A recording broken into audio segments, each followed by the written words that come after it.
آج ہم اتنے سخت ہیں، اتنے پتھر دل ہیں، اسی لیے قائم ہیں۔ مجھے پتہ ہے کہ آج پھر سے اگر میں مخلص ہو جاؤں نا تو وہی سارے لوگ پھر سے ہمارے ساتھ فنکاریاں کرنا سٹارٹ کر دیں گے، یہ سمجھ کر کہ ہم جو بھی کرتے ہیں اس کو تو پتہ ہی نہیں ہے، جبکہ وہ یہ نہیں جانتے کہ ہم یہ ساری گیمیں کھیل کے آگے آ چکے ہیں، ہم یہ سب زندگی کا تجربہ ایکسپیرینس بڑی چھوٹی عمر میں کر چکے ہیں۔ ہمیں پتہ ہوتا ہے کہ بیک اینڈ پہ کیا گیمز چل رہی ہوتی ہیں، لیکن کبھی کبھی انسان کو اس کی تربیت مار دیتی ہے اور کبھی کبھی اس کے شوق مر جاتے ہیں، اس کا دل ہی نہیں لگتا ان محفلوں میں، اور اس کو کوئی فرق نہیں پڑتا کہ آپ اس کے ساتھ کیا فنکاری کر رہے ہیں، آپ اچھے ہیں برے ہیں۔ وہ کہتا ہے بس ٹھیک ہے، تم ٹھیک ہو ہم برے ہیں، تم تگڑے ہو ہم ماڑے ہیں، دیٹس اٹ۔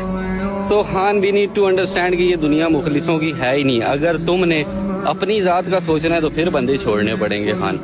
پھر اپنے دل کو تھوڑا سخت کرنا پڑے گا، احساسات کو دبانا پڑے گا، احساسات کے غلام ہو کر اپنی زندگی کو نہیں بدل سکتے خان۔